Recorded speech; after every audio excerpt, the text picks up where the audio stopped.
Hi, this is Lisa Kelly, Notre Dame author and class of 1993, and you are watching the Two Irish Brothers show. Cheers and go Irish!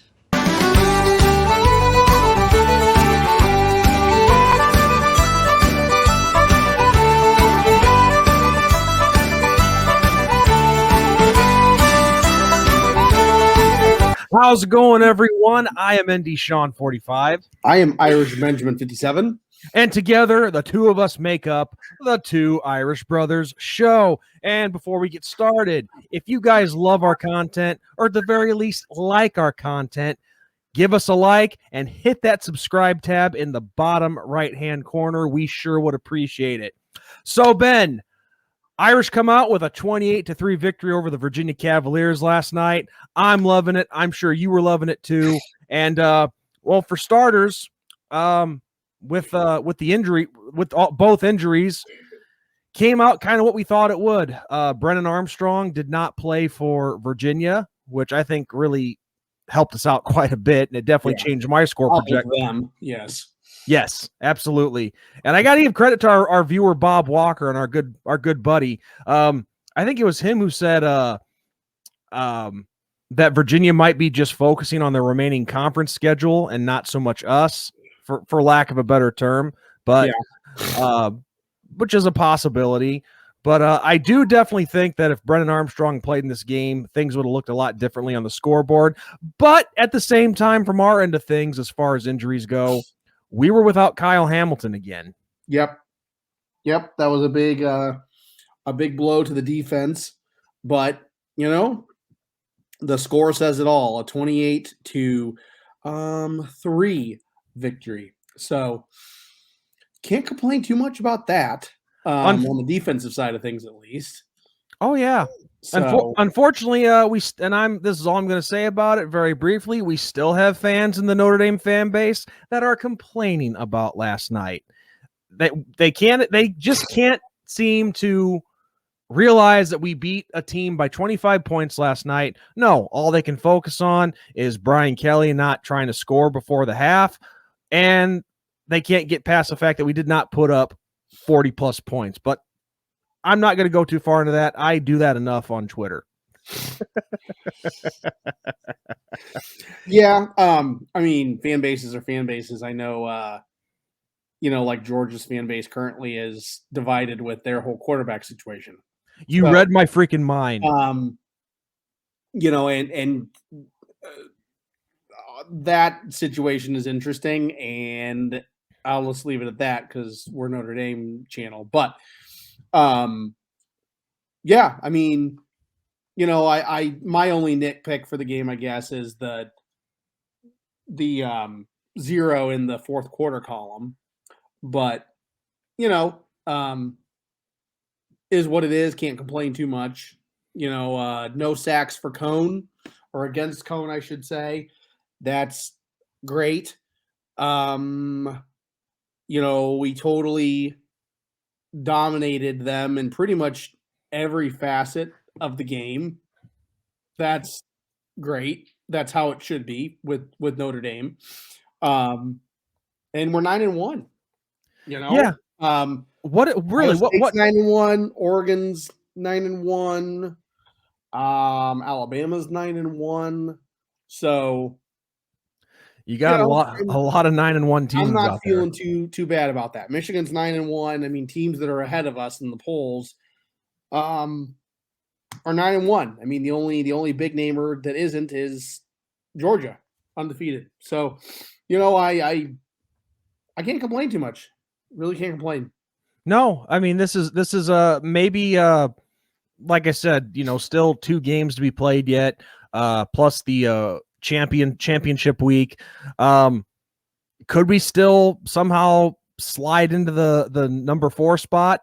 You can't rule it out, but I'm still not anticipating it. But 9-1, to this point, this has been a pretty good season, and the team's done a great job turning things around. But yeah, I guess let's start talking a little bit about the offensive performance in last night's game. Safe to say it was the running game that definitely stole the show. Kyran Williams and Logan Diggs, they were the two-headed monster that we always have loved seeing at Notre Dame. And just to break down the stats, I mean, Kyran Williams, 14 carries for 70 yards, found the end zone one time, but man, what a touchdown run that was. Holy cow. Yep. I mean, and then, on the other side with running back Logan Diggs, 67 yards on 9 carries, a net of 64. He lost 3 yards. So, I mean, and all of our guys, they all had yards. Lorenzo Styles had 37, Chris Tyree had 32, Braden Lindsay had 31. Even Cone had 7 yards gained. I mean, it's like the running game was firing on all cylinders yesterday night. And I know that, like, when you look up and down the board here with all those guys and the yards they got on the carries, I know how it looks that you only get 1 touchdown out of that, but look at what it set up. It set up 3 passing touchdowns out of Jack Cone, who, maybe the amount of yards that he threw for, don't look that sexy, but he was still 15 of 20, 132 yards passing, but 3 touchdowns. 3 touchdowns. I mean, that was all set up by the running game. So, and Kyron's average was 5 yards a carry. Yes, absolutely. I mean, so if you're getting 5 yards a carry every time, then it's you're making first downs. I mean, that's just how it is. Yeah, you moving the ball down the field, doing your job, setting up your team for points, and at the end of the day, that's what it's about, is getting those points and winning the game. But let's also talk about since all right, speaking of which, let's talk about that receiving game. The running game set it up. Let's talk about the receiving game. Michael Mayer. Yep. Leads the way, 7 catches for 84 yards, 1 touchdown, and man, did he have some nice catches. The catch off of the dude's shoulder pad, the catch over the shoulder. I mean, he was making some nice catches all game long. Yeah, and the most impressive stat was targeted 7 times, 7 catches. So every target that he got, he caught it, which is impressive. And he ended up getting, 84 yards. So, I mean, that's and he's a tight end. He's not even a wide receiver. This is a tight end putting up these numbers. So, yeah, I mean, you can't. This kid is just an absolute monster. And going down the line with the receiving game, you had Kevin Austin contributing with 3 catches for 38 yards and the one touchdown reception. And Braden Lindsay, we've been talking about him a lot, and usually when we have talked about him, it's been pretty negative. But his numbers don't look extremely sexy either. 3 catches for 23 yards and 1 touchdown, but it's a start. He showed that he is capable of contributing like he has in the past. And no, it wasn't, like I just said, it wasn't the most explosive game that we've ever seen out of him, but with the injuries that we've had, like losing Avery Davis, it's nice to see him contribute, because this is the time where we really need him to contribute, especially when we only have 5 scholarship receivers and 2 of them being true freshmen. Yeah. I mean, and for me, once again, the nitpick is just, 23 yards. I mean, you have this playmaking ability, supposedly. You have this breakaway speed, and you get 23 yards. I mean, the touchdown's awesome, and all that, but still, I'm a little, I don't know, doesn't sit well with me. So, well, I guess he did have 31 yards on the one carry that he had, so I guess that can't be ignored either. So I mean, production is production, and myself personally, that's what I love to see out of a guy who hasn't exactly been having the best season. Yeah. So, but yeah, I mean, just overall, the offense was very well balanced. I mean, yeah, there were some mistakes. But Tyler Buckner, he came in, completed 3 of 4 for 42 yards. I mean, really, the only negative thing that I can see as far as the offense goes was the one interception that Jack Cone threw. Yeah, but I've seen a lot worse picks thrown than that. But other than that, it was very well overall balanced. I mean, 423 yards, 174 passing yards, 249 rushing yards, 6.8 yards of play. That's the stat that you really love to see. Well, it says here, I guess we did fumble one away, didn't we? You might be right. It says here, yeah, it's I'm forgetting. I know. Buckner. Yes, that's right. That's right. I completely forgot about that. Okay, so there's 2 negatives. Those 2 turnovers, which, well, they suck. Yeah, turnovers are no bueno. But on the other side of the ball, defensive wise, 7 sacks. Oh, yes. 7 sacks. No touchdowns allowed. 3 points. And that was that was at the 4th quarter. So literally for 3 quarters, Notre Dame held Virginia to a goose egg in Charlottesville. So, I don't care who you're playing. That's impressive to do. That's hard to do. Well, and as we've said before, I mean, this isn't exactly a bad Cavalier team. I mean, yeah, granted, their stud Brennan Armstrong didn't play last night. I mean, and that's the thing, broken ribs, that is a very dangerous injury because those ribs can go in and puncture. Yep. What is it? Your appendix, lungs, or your appendix, or whatever, and it can kill you. It can kill you. So not only do I understand them keeping. I mean, here's the thing. I would have loved for our defense to go up against Brennan Armstrong because you want as the kind of fan that I am. I want to go up against the best, the absolute best possible. Yeah, and most do. Yeah. And it sucked that we weren't able to face Armstrong last night. People might think I need to be thrown in the loony bin for that comment, but I want to face the best. It sucked we didn't get to face him, but I can understand Virginia keeping him out. And plus, like we mentioned earlier, it really wouldn't surprise me if that was true, that Virginia is wanting to just focus on their remaining conference schedule because they're still in the hunt for the Coastal Division. Yeah, very much so. Yeah. So yeah, no, I no one really knows their whole plan except for them and the coach. So of course, yeah, but I mean, overall, this was a very solid win. And I know what the haters say and all that, but that this was a solid win, and I agree.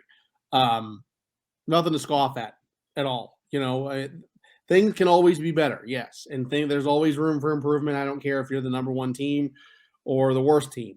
There's always room for improvement, and I get that. But at the end of the day, a solid win is a solid win.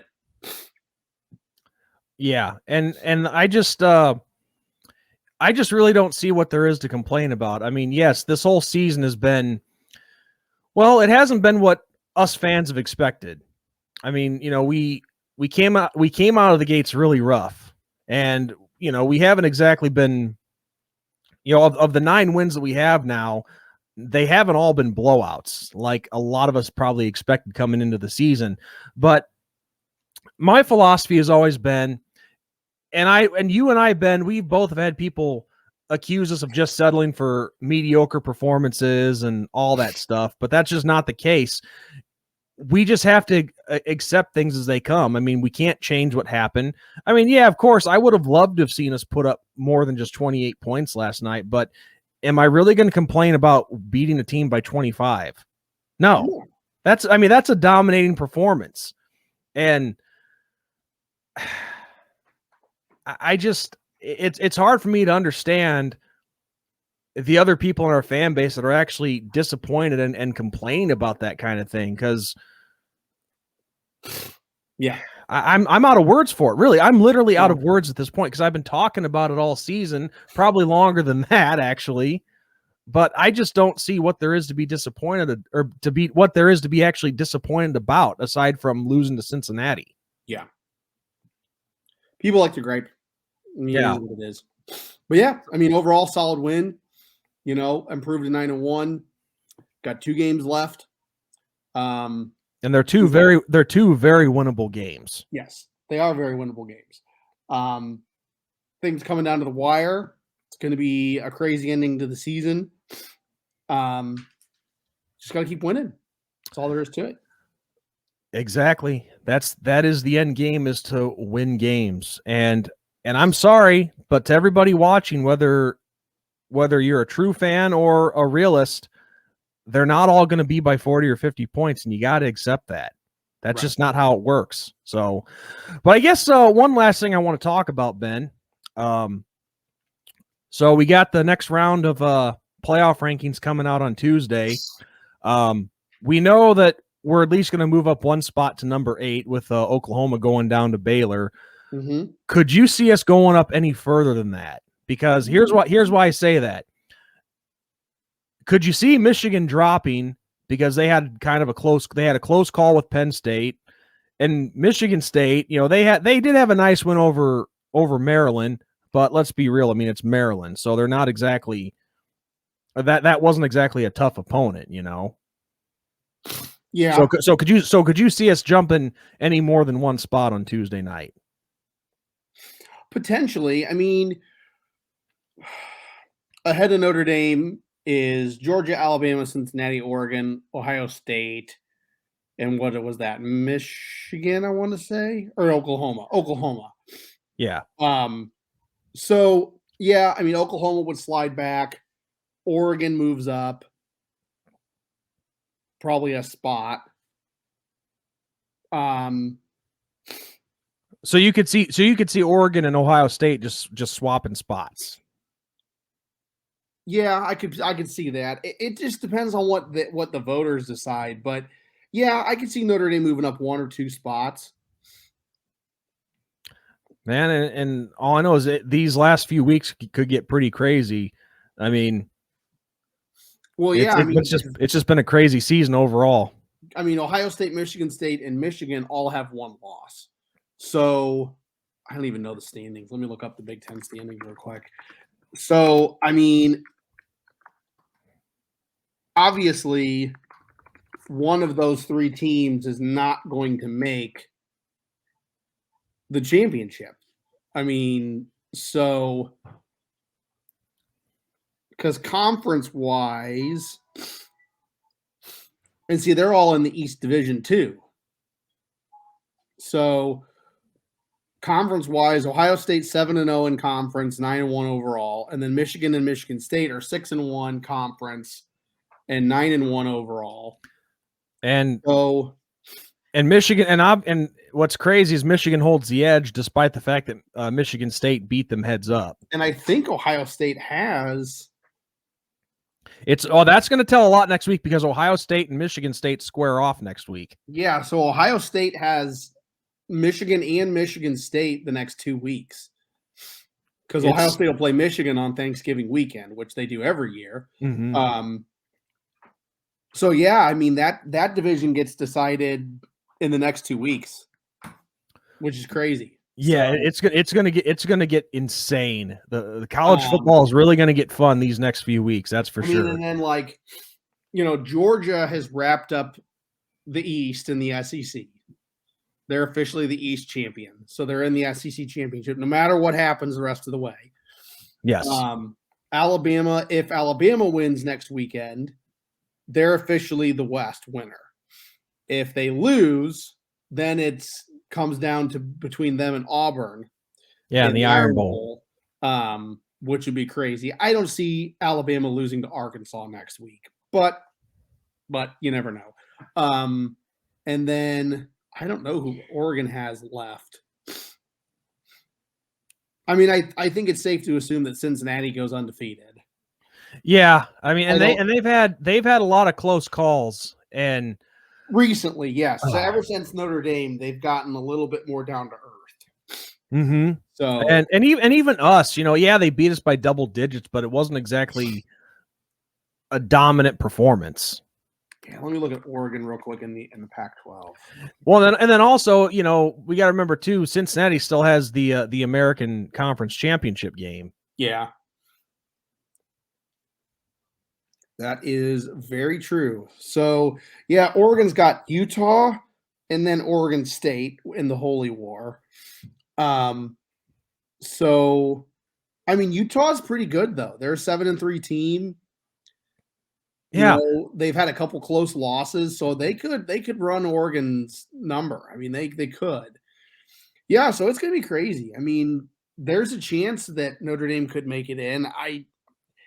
I feel like it's slim, and I think it would probably, if the bedlam is coming, I think it would come down between Notre Dame and Cincinnati, and then Cincinnati, of course, holds the tiebreaker, since they beat Notre Dame. So, yeah, it's going to be interesting. It's going to be really, really interesting. I mean, and Oklahoma still has to play their championship.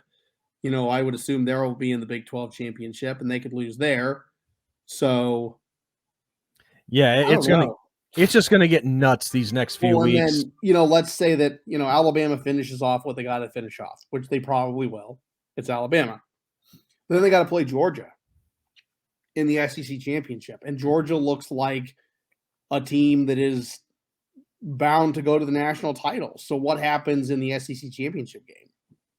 Exactly. I mean, so, and people are like, well, how can you say that? And I look at Georgia's body of work. Florida took Alabama down to the wire, and Georgia blew out Florida. I mean, granted, different situations, different matchups, all that, different situations, scenarios, and players in and out, all that. But, so I don't know. It's going to be crazy. It's going to be absolutely crazy.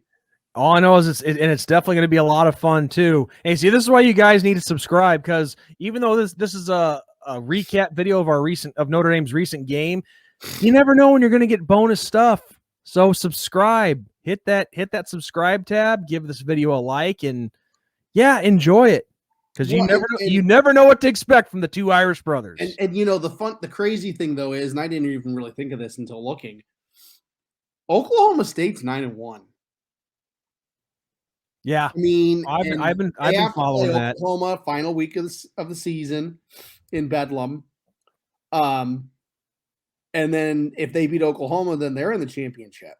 Yeah. So, I mean, Oklahoma State could crash the party. And here's one other team that nobody's paying attention to. Houston's undefeated. And they're going to have to plot. They will probably play Cincinnati, who's also undefeated, in that championship. Yeah, that's what it's looking like. What happens if Houston beats Cincinnati and Houston's undefeated? Well, I'll say this, in that scenario, that will give the committee reason to knock Cincinnati out, because that committee has really been trying to. But then what do you do with Houston? You know what I'm saying? Like, if Houston goes undefeated, beats Cincinnati, who's in the top 5. I need an ibuprofen just thinking about this, dude. So it's like, it's crazy. It's going to be crazy. And the nice thing is, Notre Dame should have 2 easy opponents to finish the season off. So really, all we have to do is just sit back and watch all the chaos unfold. Yes, absolutely. Absolutely. All right, Ben. Well, it was fun giving the people a lot of bonus material in this recap video, because we covered the recap pretty quickly. There wasn't a ton to recap. I mean, we dominated Virginia in a nightly ruckus environment, and I'm all set with what I have to add. I got nothing else. All right. Well, everyone, on that note, I am ND Sean 45. I'm Irish Benjamin 57. And as we always say, God bless, good night, and go Irish. Go Irish.